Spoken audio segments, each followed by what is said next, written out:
falou isso, Holiday.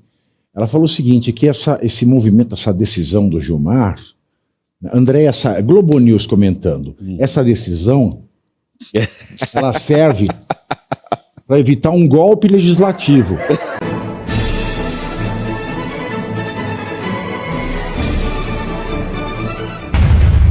Falou isso, Holiday. Ela falou o seguinte, que esse movimento, essa decisão do Gilmar, Andréa, Globo News comentando, essa decisão, ela serve para evitar um golpe legislativo. Eu nunca vi golpe legislativo. Vai ser o primeiro. Vai ser o primeiro. É verdade. Não, sabe o que é interessante? Hoje... Será que o legislativo vai nos impor uma ditadura que é o regime que segue os desígnios do povo? E com os representantes do povo? Nossa, isso é muito grave. Que horror! Isso é muito absurdo. Gente do céu. Jamais imaginei um negócio desse. Hoje tá tendo aquele evento lá do Portal J, né? E é interessante que o tema central do evento é a segurança jurídica no Brasil. E nesse evento, o ministro Flávio Dino disse hoje, justificando uma justificativa super razoável da decisão do ministro Gilmar Mendes e justificando o julgamento em si como um todo. Ele disse, olha, realmente existe o dispositivo, até aqui a lei havia sido recepcionada pela Constituição, mas existem 81 pedidos de impeachment contra ministros do Supremo. Não é razoável que haja 81 pedidos de impeachment contra ministros do Supremo. Estão banalizando esse instrumento. Com 81, repetiu várias vezes, e disse que por conta desses 81 pedidos é que houve a decisão. Ou seja, o Papatudo vira e fala, porque nunca se viu tanto crime de responsabilidade a partir do ministro Supremo, nós temos que acabar com esse crime de responsabilidade para o ministro Supremo. Essa é a justificativa do Papatudo. Exatamente. Mas se fossem 80, 79, 78, não, aí tudo bem, mas 81 não tem condição. Ou seja, basicamente a quantidade de pedidos de impeachment. Quer dizer, não existe nenhuma razão jurídica por detrás. Número? Isso é um absurdo. Ele vai mandar tirar todas as balanças de todas as farmácias do país. Porque se o problema é excesso de número... Acho que ele está preocupado com números muito grandes. Ou seja, eles não têm sequer uma tese jurídica por detrás. Eles estão incomodados mesmo com o fato político de que muitas pessoas passaram a perceber e a olhar mais claramente para o Supremo e para os crimes de responsabilidade dos ministros do Supremo. E mesmo assim, nenhum pedido foi à frente. Aliás, como em toda a história, nós não vimos um pedido de impeachment prosperar no Senado contra ministro do Supremo. E aí vem essa forçação de barra do ministro. Um detalhe também. O Dino não poderia comentar, mesmo que fosse elogioso, ele não pode falar do voto do colega, né? De um caso que está em curso que ele pode vir a julgar. Ou seja, é um castelo de erros. Exatamente. É o samba do crioulo doido. A gente ainda pode falar isso? Você pode. Bom, enfim.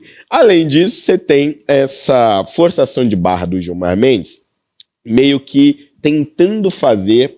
ele forçou de fato o Messias a se posicionar. O Caivano já tinha citado aqui algumas pessoas dizendo, olha, talvez isso fosse para que o Messias aparecesse como um herói. Eu já acredito que foi justamente o contrário, viu?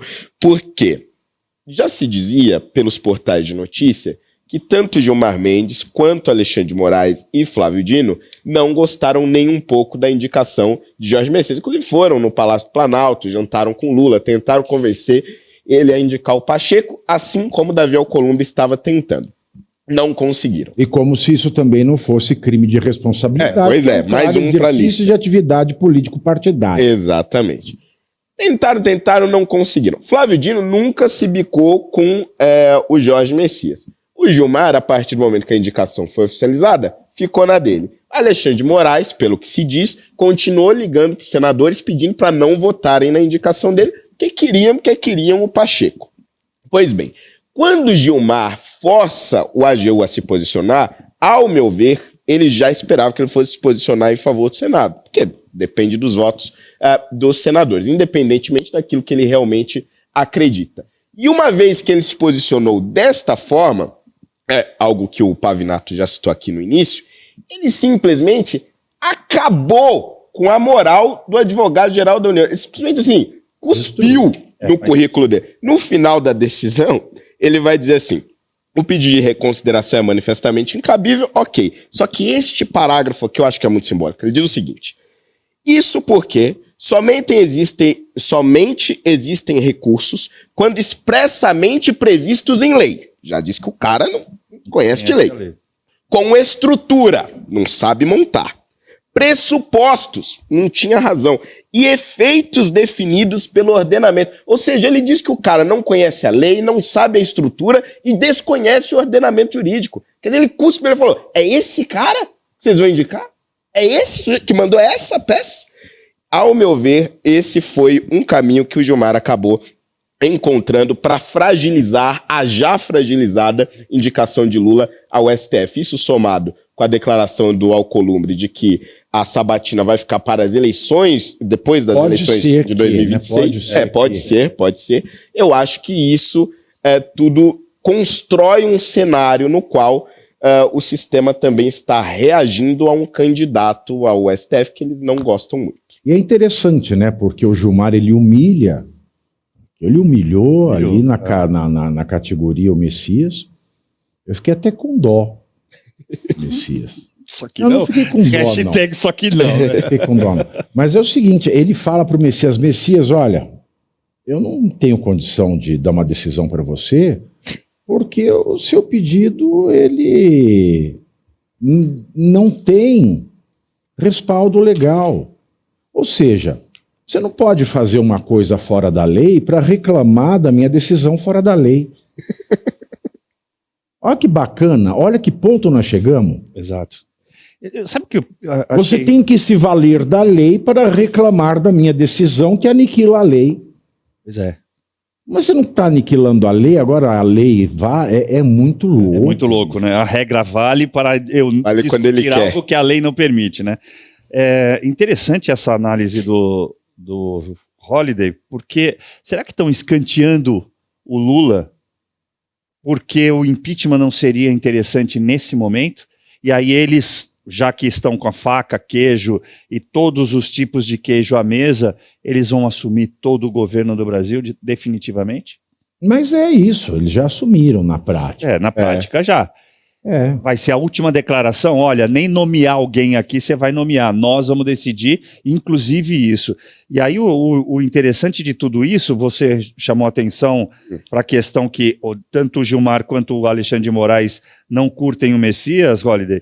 Eu lembrei da declaração que o Moraes deu, que ele disse mais ou menos assim, no século XIX foi o século do legislativo, ou melhor, do executivo. O século XX foi o século do legislativo. E o século XXI é o século do judiciário. Meu Jesus. Quem é que falou isso aí? Alexandre de Moraes. Falou isso numa daquelas palestras que eles fazem. Apontando o que a gente já vê, por exemplo, só para citar de exemplo, em Israel. O que está sofrendo o Netanyahu por ele ter tentado fazer uma reforma. Eu não estou discutindo a reforma em si, mas só por tentar mexer com o judiciário, agora ele está sendo perseguido como o Bolsonaro foi perseguido aqui também. Então, fica aí um alerta para a gente pensar muito bem o que a gente está fazendo, que não está reclamando e não está protestando. A gente não está em outro país, né? A gente serve esse alerta também. Porque, afinal de contas, a gente não tem um banco, né, para fazer um quiproquozinho e salvar as nossas peles. Agora, o ministro E você aí já está preparado para ter todos os argumentos para dizer que Marx não foi um cara legal, para dizer que o comunismo não é um lugar para diversidade, para desmontar essa grande fake news histórica da esquerda, que é repetida por nossos professores de história, de geografia, de sociologia, que é repetida nas universidades, que é repetida nos livros. Está preparado para dizer por que Marx não era um cara legal e por que todo marxista raiz também não é, e porque o comunismo é terrível. Você já leu Nos Anais de Marx? Pois é, aqui nesse livro você vai encontrar tudo o que você precisa saber para responder aquele sabichão que diz que Marx é um cara legal, pois não é. Leia agora Nos Anais de Marx, a trolha do comunismo transviado para encaçapar idiotas. À venda em todas as livrarias do Brasil, pelo site ou nas lojas físicas. Não deixe de ler.